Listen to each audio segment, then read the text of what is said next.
하나님의 말씀 데살로니가전서 3장 1절에서 13절입니다. 데살로니가전서 3장 1절에서 13절까지 한 절씩 교독하기로 하겠습니다. 3장 1절 하나님 말씀입니다. 이러므로 우리가 참다 못하여 우리만 아덴에 머물기를 좋게 생각하고 형제고 그리스도의 복음을 전하는 하나님의 일꾼인 디모데를 보내노니 이는 너희를 굳건하게 하고 너희 믿음에 대하여 위로함으로 아무도 이 여러 환난 중에 흔들리지 않게 하려 함이라. 우리가 이것을 위하여 세움받은 줄을 너희가 친히 알리라. 우리가 너희와 함께 있을 때에 장차 받을 환난을 너희에게 미리 말하였는데 과연 그렇게 된 것을 너희가 아느니라. 이러므로 나도 참다 못하여 너희 믿음을 알기 위하여 그를 보내었노니 이는 혹 시험하는 자가 너희를 시험하여 우리 수고를 헛되게 할까 함이니 디모데가 너희에게로부터 와서 너희 믿음과 사랑의 기쁜 소식을 우리에게 전하고 또 너희가 항상 우리를 잘 생각하여 우리가 너희를 간절히 보고자 함과 같이 너희도 우리를 간절히 보고자 한다 하니 이러므로 형제들아 우리가 모든 궁핍과 환난 가운데서 너희 믿음으로 말미암아 너희에게 위로를 받았노라. 그러므로 너희가 주 안에 굳게 선즉 우리가 이제는 살리라. 우리가 우리 하나님 앞에서 너희로 말미암아 모든 기쁨으로 기뻐하니 너희를 위하여 능히 어떠한 감사로 하나님께 보답할까. 주야로 심히 간구함은 너희 얼굴을 보고 너희 믿음이 부족한 것을 보충하게 하려 함이라. 하나님 우리 아버지와 우리 주 예수는 우리 길을 너희에게로 갈 수 있게 하시오며 또 주께서 우리가 너희를 사랑함과 같이 너희도 피차간에 모든 사람에 대한 사랑이 더욱 많아 넘치게 하사 같이 할게요. 너희 마음을 굳건하게 하시고 우리 주 예수께서 그의 모든 성도와 함께 강림하실 때에 하나님 우리 아버지 앞에서 거룩함에 흠이 없게 하시기를 원하노라. 아멘. 바울과 그의 동역자들은 이 유대인들의 핍박으로 인하여서 또 환난으로 인하여서 이 데살로니가 성도들을 떠나게 되었습니다. 그리고 바울은 그들에게 가고자 하였으나 그 길이 열리지 않아서 또 고민하며 기도했습니다. 바울은 너무도 그들과 함께 만나서 교제하고 싶었을 때에 그들이 이제 바울과 함께 어떤 결정을 했는지 그리고 그 결정을 통해서 이 바울과 데살로니가 교회 성도들이 어떤 유익을 누리게 되었는지를 오늘 본문을 통해서 잠시 살펴보도록 하겠습니다. 오늘 본문 1절 말씀이 어떻게 시작이 됩니까? 이러므로 우리가 참다 못하여 라는 말씀으로 시작이 됩니다. 참다 못하여. 5절 보세요. 어떻게 시작돼요? 이러므로 나도 참다 못하여. 참다 못하여 무슨 말입니까? 애타는 마음을 이제 더 이상 견디지 못하겠다. 더 이상 기다릴 수가 없다는 의미죠. 결국 바울과 그의 동역자들이 어떤 결정을 내립니까? 그의 형제인 디모데를 데살로니가 교회로 보내기로 합니다. 바울이 디모데를 보내는 목적이 2절 하반절과 3절에 나와요. 한번 읽어볼까요? 2절부터 시작. 우리 형제고 그리스도의 복음을 전하는 하나님의 일꾼인 디모데를 보내노니 이는 너희를 굳건하게 하고 너희 믿음에 대하여 위로함으로 아무도 이 여러 환난 중에 흔들리지 않게 하려 함이라. 우리가 이것을 위하여 세움 받은 줄을 너희가 친히 알리라. 아멘. 그 2절 하반절에 디모데를 보내는 목적을 뭐라고 했습니까? 이는, 디모데를 보내는 목적은 너희를 뭐하고요? 굳건하게 하고 너희 믿음에 대하여 위로함으로 3절 아무도 이 여러 환난 중에 뭐하지 않게 함이라, 흔들리지 않게 함이라.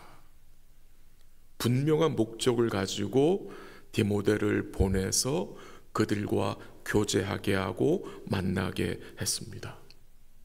그들의 믿음을 굳건하게 하고 위로하고 환난 중에 흔들리지 않게 하기 위해서. 이것이 성도의 교제인 것 같습니다. 이것이 성도의 교제의 목적인 것 같습니다. 여러분과 제가 또한 성도와 성도가 이 교제하는 목적이 서로를 굳게 하는 것입니다. 서로를 위로하는 것입니다. 그래서 그 과정을 통해서 여러 가지 일로 흔들리는 성도들의 마음을 흔들리지 않게 하는 목적으로 나타납니다. 그리고 3절 하반절에 보면 이렇게 나와요. 우리가 이것을 위하여 세움받은 줄을 너희가 친히 알리라. 우리가 이것을 위하여, 이것이 무엇이겠습니까? 환난 가운데 흔들리지 않게 하는 것, 환난 가운데 흔들리지 않게 하는 것.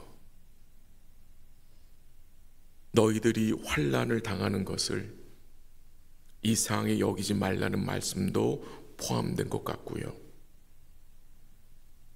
또 이 환난은 우연이 아니잖아요. 우연으로 환난이 온 것이 아니잖아요. 왜? 우리는 우연을 믿는 자들이 아니잖아요. 주님의 주권을 믿기 때문에. 그래서 하나님의 백성들로 부르심을 받은 자들이라면 환난이 있다는 것을 바울은 다시 리마인드 하는 것입니다. 한번 4절 같이 읽어볼까요? 다 같이 시작. 우리가 너희와 함께 있을 때에 장차 받을 환난을 너희에게 미리 말하였는데 과연 그렇게 된 것을 너희가 아느니라. 바울이 그들과 함께 있을 때 바울이 그들에게 뭘 말해 주었습니까? 무엇을 가르쳐 주었습니까? 장차 받을 환난을. 그러니까 바울은요, 그가 이 데살로니가 성도들에게 복음을 전했는데 복음과 함께 또한 무엇을 전해줬습니까? 장차 받을 환난을. 장차 받을 환난을 이 성도들에게 알려준 것입니다. 오늘날 보편적으로 전해지는 복음과 사도 바울이 전한 복음이 차이가 있는 것 같습니다. 여전히 이 복음이 어떻게 전해집니까? 예수 믿으면 다 잘 된다, 다 잘 풀린다, 고난 없다, 환난 없다, 이런 복음이 전해지는 시대에 있잖아요.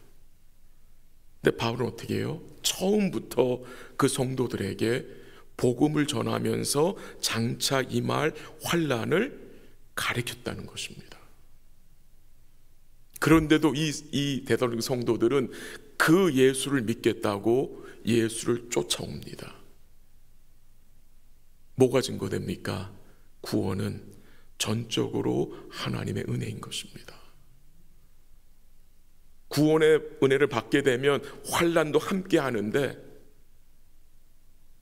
이 백성들이 어떻게 해요? 성도들이 그래도 예수를 따라온다는 것은 이 구원의 은혜가 하나님의 전적인 은혜인 것을 우리에게 보여주는 것 같습니다. 요한복음 16장 33절에서 주님 이렇게 말씀하셨어요. 들어보세요. 세상에서는 너희가 환난을 당하나 담대하라, 내가 세상을 이기었노라. 빌보서 1장 29절 한번 읽어드릴게요.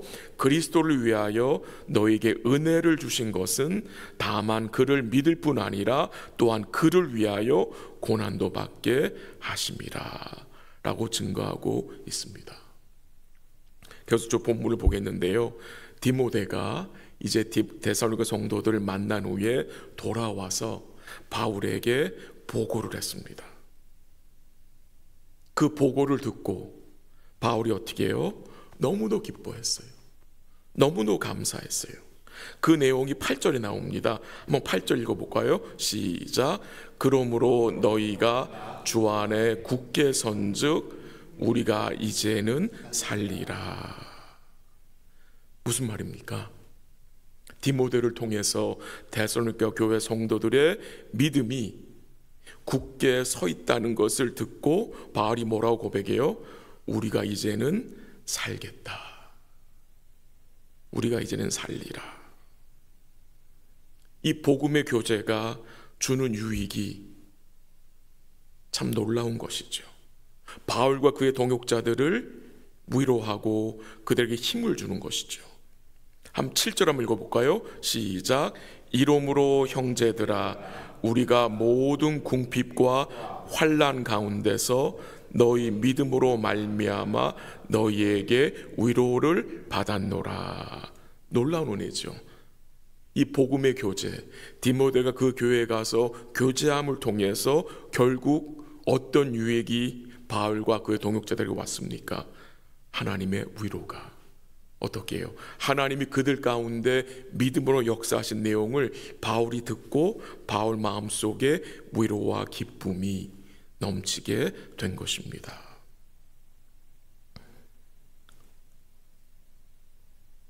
저는 이 바울의 심정이 많이 이해가 됩니다.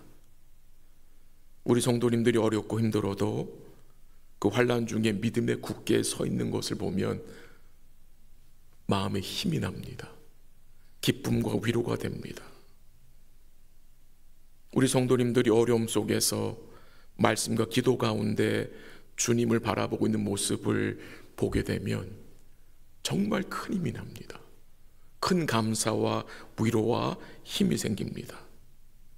며칠 전에 암투병 중인 성도가 영어로 짧은 카톡의 메시지를 보내줬어요. 번역을 하면 이렇습니다. 한번 들어보세요. 저는 견디고 있습니다. 이제 마지막 항암 치료만 남았습니다.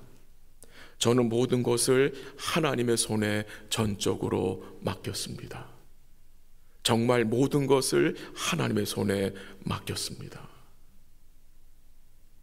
이 짧은 메시지가 마음의 큰 기쁨과 위로와 감사와 힘이 되었습니다. 참 어려운 상황에 있는데 모든 것을 주의 손에 맡겼다는 이 고백이 큰 기쁨과 감사가 되었습니다. 마지막으로 11절에서 13절에 보면요, 사도 바울이 그 교회를 위해서 기도하는 내용인데요, 한 가지만 좀 살피고 마치겠습니다. 13절 읽겠습니다. 같이 시작. 너희 마음을 굳건하게 하시고 우리 주 예수께서 그의 모든 성도와 함께 강림하실 때에 하나님 우리 아버지 앞에서 거룩함에 흠이 없게 하시기를 원하노라. 환난 중에 흔들리는 성도들의 마음을 굳게 하시고 거룩하게 하시는 분이 계심을 바울은 믿고 기도했습니다. 그분이 누구입니까? 우리 주 예수 그리스도입니다. 예수 그리스도께서 너희 마음을 굳건하게 하고 거룩함에 흠이 없게 하시기를 원한다고 기도한 것은 그 주님께서 이 교회 성도들의 마음을 굳건하게 할 수 있고 그 주님께서 이 성도들의 믿음을 거룩하게 흠이 없게 할 수 있음을 바울이 믿기에 그렇게 기도할 수 있는 거잖아요. 우리 마지막으로 데살로니가전서 5장 14절 한번 읽어볼까요? 5장 14절 다 같이 읽습니다. 시작. 또 형제들아 너희를 권면하노니 게으른 자들을 권계하고 마음이 약한 자들을 격려하고 힘이 없는 자들을 붙들어 주며 모든 사람에게 오래 참으라. 아멘. 그 주님을 의지하여 우리가 형제들을 권계하고 권면하고 마음이 약한 자들을 격려하고 힘이 없는 자들을 붙들어 주며 모든 사람에게 오래 참으라는 말씀을 오늘도 순종할 수 있기를 바랍니다. 우리 주 예수께서 환난 중에 우리의 마음을 굳건하게 하시고 하나님 앞에서 거룩하고 흠이 없게 하신다는 사실을 기억하시고 오늘도 우리의 유일한 소망은 우리 주 예수 그리스도이십니다. 그분 굳게 붙잡고 살아가시기를 주의 이름으로 기도합니다. 한번 기도하겠습니다. 하나님 아버지 감사합니다. 하나님의 은혜로 또 우리 SFC 수련회 은혜 가운데 마치게 하심에 감사드리고 함께한 자녀들 마음속에 뿌려진 그 복음의 씨앗이 주의 은혜 가운데 잘 자라게 하시고 열매 맺힐 수 있도록 성령께서 역사하시고 인도하여 주시옵소서. 또한 하나님과의 관계가 예수님과의 그 사귐의 관계가 우리 함께한 성도들의 관계에서 잘 드러나게 하옵시고 서로를 위로하며 격려하며 흔들리는 성도들을 잘 붙잡아 줄 수 있도록 도우시고 그 일을 우리 주님 의지하여 감당할 수 있도록 우리에게 지혜와 용기와 힘을 더하여 주시옵소서. 또 이 아침에 기도하는 주의 백성들에게 은혜와 긍휼을 베풀어 주시옵소서. 아프고 힘들고 고통 중에 있는 주의 백성들을 주께서 위로하여 주시고 믿음을 굳건케 하시며 또한 회복의 은총으로 주님이 함께하여 주시옵소서. 모든 것 주께 감사드리며 예수님의 이름으로 기도합니다. 아멘. 기도하시다가 돌아가시기 바랍니다.